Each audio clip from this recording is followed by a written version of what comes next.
Hey, what's going on, everybody? Tim here, the Frugal Travel Guru, back with another video. And today's video is going to be a comparison video. And in today's video, I am going to be comparing the Greyhound bus with the Amtrak train. Now, I like to make these kind of comparison videos. My last one was about Greyhound versus the Megabus. People seem to like that video. So today I wanted to do Amtrak train versus the Greyhound. And in my last video, I kind of went through like a line by line kind of comparison where I was like, I took, different things, different bullet points and compared the two. Today's video, I'm not going to do it like that, and that's simply because I feel like Amtrak blows Greyhound away in so many things. It just kind of wouldn't be fair just to compare each thing, because Amtrak would win pretty much all of them. In fact, I think that the only thing that Greyhound would win in would be price, really. Maybe also occasionally the time it takes to get to your destination, but most other cases, the only time that Greyhound is going to win is price. Because I tell people ask me, what do you think is better, the bus or the train? I tell them, if you have the money, take Amtrak. Hands down, 100%. That's not going to change, I don't think, ever. If you have the money, take the Amtrak train. Amtrak is pricier. In fact, sometimes I think flying is cheaper than taking Amtrak. But when you're comparing it to the Greyhound bus, it is definitely worth the extra money if you have it. Now, I understand a lot of times, a lot of the reasons we take the the Greyhound is because we don't have the money. Or if you're like me, it's because you're cheap. You don't want to spend that extra $100, $200. So I understand that while I say, just price is the only way that Greyhound wins, sometimes that's the only thing that really matters is price. Because you just may not have Amtrak money, or you don't want to spend it. The reason I keep looking over this way, I am not lying to y'all. There is legit a male elk coming this way. He is heading straight towards me. I mean, he's a ways away, but it's kind of scary. I'm gonna see if y'all can see. It's too far in the distance. You can make it out right there, but he's not moving, so you can't see him. But that is like a huge male elk coming this way, and so I'm trying to hopefully make this video before he gets over here. If you see me just pick up and run, that's because he's coming this way. But I can just hop over this fence hopefully, and he won't damage me. Anyway, sorry to just interrupt the video, but up here where I'm working, I'm telling you, this wildlife, it's crazy, man. He's like steady staring at me. I think he hears me, and I'm sure this red I have on is not helping. Anyway, this may have to be a video that I actually edit. I like to just talk straight and never edit, but this one might have to be edited if he keeps coming this way. Anyway, so yes, the Greyhound bus wins, I think, when it comes to price. It's just cheaper.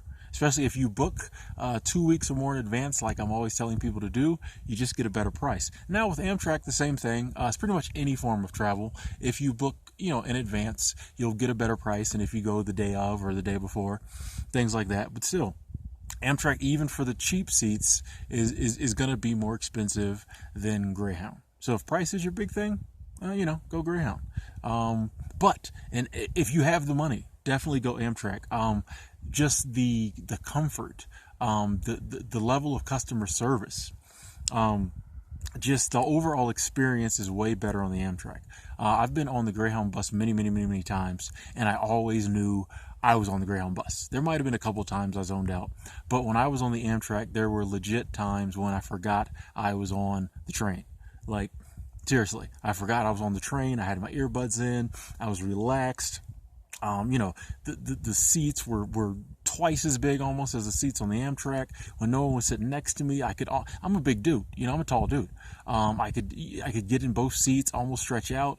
I could stretch out my legs in front of me on the Amtrak. That's a big thing. If you're tall like me, I'm 6'4", your legs are always cramped. Even when I sat by the window seat, I could stretch my legs out fully in front of me.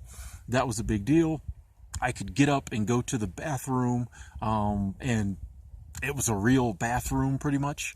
There was a dining car, there's an observation car. I could buy food, not all the time, but most of the time. I could go in the dining car and just sit and look out the window if I didn't want to be at my seat. When I was on trains that had observation cars, I could just go and sit in the observation car, get away from my seat, once again, stretch out, read a book, do whatever. The customer service was better. There were people that were dedicated, excuse me, solely to my car. I forget his name. I wish I could remember his name. I think it was the leg of my trip from Washington to Orlando. This guy came through every 5-10 minutes, make sure we were okay. He knew our names. Not all of us, but some of us he'd talk to. He remembered things. If you asked him for something, he came back with it. When you're on the Greyhound, you're just happy to have a driver that turns the air on. You know what I mean? Like, that's not a slight to Greyhound employees. I know they're very busy and in a lot of cases probably overworked. There are some very good people who work for Greyhound. I'm not saying there's not. But there's not dedicated people to take care of you either, like there was on the Amtrak. And now I know that there's some horses over this way making a fuss. I know that the fact that the ticket prices are higher on Amtrak means that maybe they can hire more people, maybe get people to stay around longer, maybe hire better people. So I understand the customer service being better, but just, being someone who was used to, and I said this in my Amtrak review, being someone who was used to the Greyhound bus, it was just like a breath of fresh air riding on the Amtrak. So pretty much every other aspect, Amtrak wins.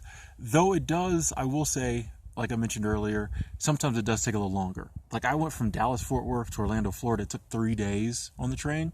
I probably could have done it in like 1.5, 2 on the Amtrak. On the Greyhound. Pardon me if I get the two mixed up in this video. But probably could have done it quicker on Greyhound, which is rare to ever say. Pretty much everything else is quicker than Greyhound. But sometimes a train, it has to go up this way, over that way, back down that way. And I was going to say that Greyhound does win in going more places, but Amtrak also has kind of its own buses. So there are a lot of places that the train doesn't go, but you can book a Amtrak ticket and you can ride the train most of the way. And then it has its own, I think it's called Throughways or something. It has its own bus that can take you to other cities. So Greyhound does go to more locations, but Amtrak is rapidly, catching up. And so there might be a lot of places where you're like, oh, there's no train station here, I can't go there on the train. You still can. So, Greyhound wins in that category, but it's not like a total blow them out the park like when Greyhound wins over the Megabus, or Greyhound wins over, flying with a plane, some plane service, because Greyhound just goes more places. Amtrak goes a lot of places too.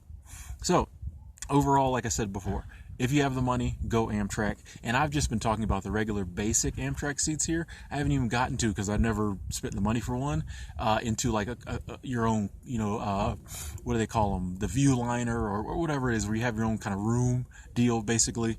I'm forgetting what they're called now, because this elk is still staring at me. Is making me very nervous. I don't want to get gored. 2 people already got gored this season. I don't want to get gored. Anyway, if you have the money and you're traveling in one of those, you are definitely traveling in style. Probably some of the best luxury you can travel in, other than, some of those really stupid, luxurious first class flights people get on. But those seats are very pricey. But even the basic seats, I want just the basic cheapest ticket I could find, and just the Amtrak experience blew me away. I always now, when I'm thinking about taking a trip, I always check Greyhound, I check Megabus, I always check the Amtrak, I check planes, but Amtrak is definitely on the list. And if I ever can find that it works out to take Amtrak and the pricing is good, I'm going to go Amtrak. And so I recommend that to other people. But like I said, I haven't ridden the Amtrak that much. If you do ride the Amtrak train a lot, please, if you have any thoughts on this topic, please leave some comments in the comment section below. I'd love to hear from someone who is just a lifetime Amtrak rider, some of the other positives to Amtrak, someone who's rode not just in the cheap seats. But like I said, this video was not a slight to Greyhound. Greyhound does its job. It's a lot cheaper. Sometimes that's all that matters. And, Greyhound's going to get you there. They're just, the way they're set up now. For me, they're just not set up to where they can compete with the customer service and the comfort, and the luxury, and just the overall experience is just so much better. You can relax on the train, on the Amtrak train. You can't relax on the Greyhound bus. Like, you're worried, somebody crazy is going to sit next to you. You got all these stops, What you have layovers on Amtrak, not as many. You have delays on Amtrak, not like the ones I've had on Greyhound. And I hate to say this, but it just seems like there was a different class of people on Amtrak that I was way more comfortable around as well. So Amtrak wins that too. So anyway, I'm Tim, the Frugal Travel Guru. Comment box below, leave some comments, check out the description box for more of my videos. Talk to y'all later.